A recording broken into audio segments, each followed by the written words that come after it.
समाजात स्वार्थ वाढत असला तरी माणुसकीची ज्योत आजही तेवती असल्याचं प्रेरणादायी उदाहरण कोहलगाव येथे पाहायला मिळालं. आई वडिलांच्या निधनामुळे निराधार झालेल्या 3 अल्पवयीन बहिणींच्या मदतीसाठी समाजातील दानशूर व्यक्ती सरसावल्या असून त्यांच्या जीवनात नव्या आशेचा किरण निर्माण झालाय. कोहलगाव येथील राऊत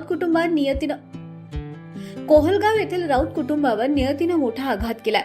सुमारे 5 वर्षांपूर्वी कुटुंब प्रमुखाचं निधन झालं. त्यानंतर आईचाही आजारानं मृत्यू झाला. परिणामी घरातील 3ही चिमुकल्या अनाथ झाल्या. सध्या त्यांच्या संगोपनाची जबाबदारी आजी मंगलाबाई राऊत यांच्यावर आहे. यातील मोठी मुलगी 10 वर्षांची आहे, दुसरी मुलगी 8 वर्षांची आणि धाकटी अवघ्या 5 वर्षांची. अत्यंत प्रतिकूल परिस्थितीत हे कुटुंब दिवस काढतंय. राहतं घर मोडकळी झालंय, छप्पर गळकं झालंय, आर्थिक उत्पन्नाचं कोणतंही साधन नाहीये. त्यांचं जीवन सध्या संघर्षमय बनलंय.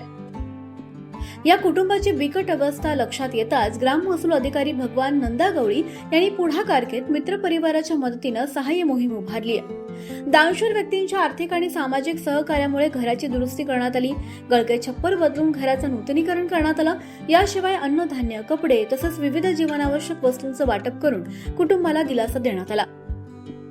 या सामाजिक उपक्रमात तहसीलदार अनिरुद्ध कांबळे, डॉक्टर सविताताई बेदरकर, अनिल मेश्राम, पंढरी काशीवार, बळीराम टेंभुर्णे, दिनेश खोब्रागडे, नवल किशोर चांडक, संजय खरवडे, पितांबर काशीवार, पराग कापगते, ओमा काशीवार, लीलाधर काशीवार, राकेश नशिने, प्रशांत डोंगरवार, भूमेश्वर समरीत, निलेश आदमाणे, गुरुदेव चांदेवार, विजयकुमार ढोक, भगवान नंदागवळी, आनंद काशीवार, सुनील सांगोलकर, रवींद्र वाढई, दीपक राऊत आणि मोनिका मेश्राम यांनी मोलाचं योगदान दिलं. या उपक्रमामुळे समाजातील संवेदनशील आणि मदतनीस तत्पर व्यक्ती एकत्र आल्या संकटग्रस्त कुटुंबाला नवीन उभारी देता येते, हे पुन्हा एकदा सिद्ध झालं.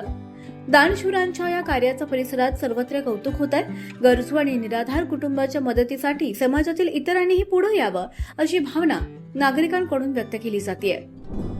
जे काही घर लोकसभागातून आणि आमचे ग्राम महसूल अधिकारी नंदागवळीजी, गावातले सर्व प्रतिष्ठित दानशूर व्यक्ती, सर्व सहकारी यांच्या सहभागातून हा घर बनलेला आहे आणि आपण इथं त्या प्रसंगी उपस्थित झालेलो आहोत. मला नंदागवळीजींनी आमच्या सांगितले की असं असं एक घर आहे आणि परिस्थिती दयनीय आहे आणि मी तिथं सुधारणा करून द्यायचं ठरवलेलं आहे. तर मी म्हटलं आपण निश्चितच करू. आमच्याकडून काय सहकार्य लागेल आमच्या प्रेरणाने, सर्वांच्या प्रेरणा आम्ही करू.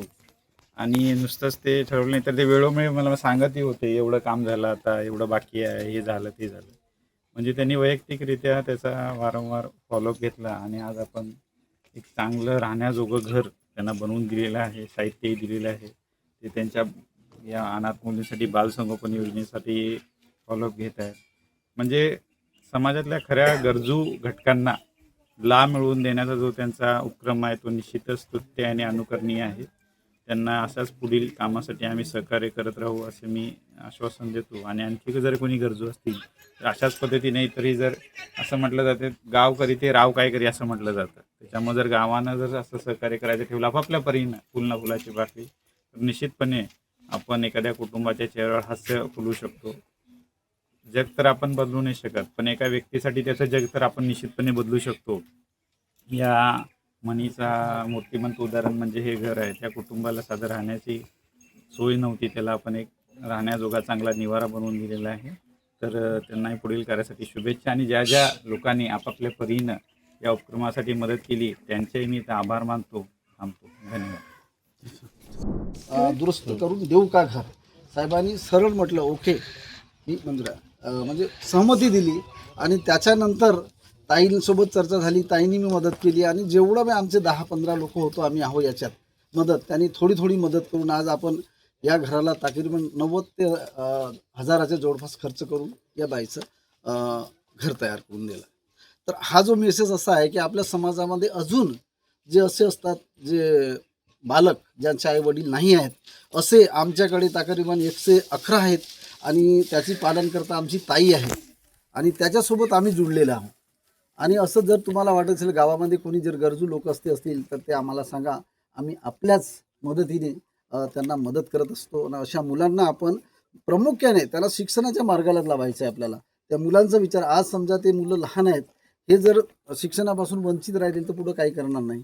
तरी सर्व माझा असाच विनंती असणार आहे की असे जर मुलं असतील तर त्यांना शिक्षणाच्या प्रवाहामध्ये आपल्याला न्यायचं आहे आणि आपल्या जो अन्नधान्य आपण जे करतो तिथून 2 पैशाची मदत म्हणून अशा मुलांना मदत करायची आहे. तर आदरणीय मॅडम या विषयावर अजून काही सांगतील अशी मी विनंती करतो. माझे 2 शब्द बंद करतो. सांगितली म्हणे मॅडम असं या ठिकाणी अशा प्रकारचा त्रास आहे जे जेव्हा मी सरांसोबत आली सर तर इथून जायला सुद्धा इथं रस्ता नव्हता आणि कमीत कमी 18-20 बल्ल्या या घराला लागलेल्या होत्या. आणि मी म्हटलं बरं हे लहान लहान मला वाटते 1 ते 2 पोरीची त्यावेळेस भेटल्या. एक कुठंतरी शाळेत का कुठंतरी गेली होती. मग आम्ही परत दिवाळीच्या वेळेस आलो कारण आमचे हात कसे आहेत अनेक लोकांना हे करताना आपल्याला मदतीच्या कुठं ना कुठं मर्यादा येतात. मग अशा वेळेस समाजातले अनेक दानशूर मदत करतात त्याच्यामुळे हे सगळं आजपर्यंत चालू आहे. आणि आपण ते इतकं म्हणजे रोज पोटभर जेवतो पण एक घास जर आपण मुलांसाठी काढून ठेवलं अशा अनाथ लेकरांसाठी काढून ठेवलं म्हणजे शासन मला वाटते नंदागौडी सर आणि मेश्राम सर शासन पोहोचण्याच्या अगोदर हे लोक पोहोचून जातात. तर एक घास जर काढून ठेवलं तर या जिल्ह्यातला कोणी उपाशी राहणार नाही, कोणी भुकेला राहणार नाही. दिवाळीच्या वेळेसही गेली आम्ही जेव्हा आलो तर ह्या गाई राखून येत होत्या आणि गाई राखून येत असताना ह्या तिघाही जणी एकदम आम्हाला बाहेरच भेटले. तिघाही जणी काय करत होते पोरी एकदम धावल्या आणि आजीला मिठी मारली. आज यांची आजी आहे तर त्यांचा आसरा आहे. सरळ सांगते कारण जी दुधावर जेवढं प्रेम नाही राहत तर दुधाच्या साईवर त्याच्यापेक्षा जास्त प्रेम राहते. त्यांना आधार आहे. म्हणजे आज आईवडील नसताना आजी इतक्या चांगल्या पद्धतीनं गाई राखून सांभाळते तर खरंच त्यांचं कौतुक करावं एवढं कौतुक कमीच आहे. आणि आदरणीय नंदागौडी सरांनी जो पुढाकार घेऊन जे सरांनी मला जेव्हा फोन केला मी फार मदत करू शकली नाही कारण एका पोरीचं तात्पुरतंच लग्न झालं होतं आणि तेही 60,000 अंगावर बसले होते. म्हणून म्हटलं की सर मी जास्त मदत करू शकणार नाही पण सर म्हणत काही नाही होत तुम्हाला जेवढं जमते जेवढं झेपते तेवढं द्या.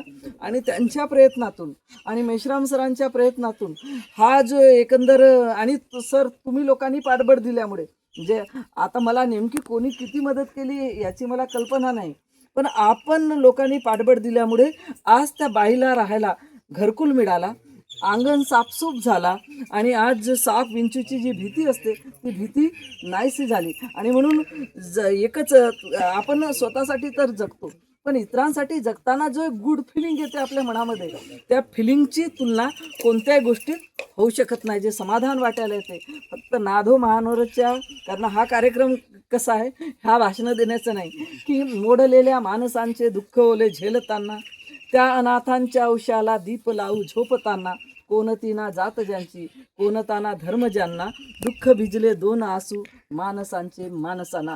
माणुसकी पेक्षा मोठा धर्म नाही. काल मी एक सर न्यूज वाचली की एक नाव नाही आठवत एक मोमेडियन इरफान तो जेव्हा विहिरीत छोटं बाळ होतं आणि 5 लोकांना त्यानं वाचवलं. इथं कुठं जात आली इथं कुठं धर्म आला आणि त्या ठिकाणी फक्त आपण काय पाहिलं तो माणूस आहे आणि त्याला वाचवणं आपलं कर्तव्य आहे. आज जे समाजात जाती धर्माच्या नावानं विष पेरलं जाते ना सरांचा तुमचा आमचा सगळ्याचा प्रयत्न ह्या जाती धर्मांच्या भिंती पुसून माणुसकीच्या नात्यानं सर्व एक व्हावं आणि माणुसकीच्या नात्यानं एखाद्याच्या तोंडामध्ये 2 घास देता यावं, एखाद्याला घराचा निवारा देता यावा.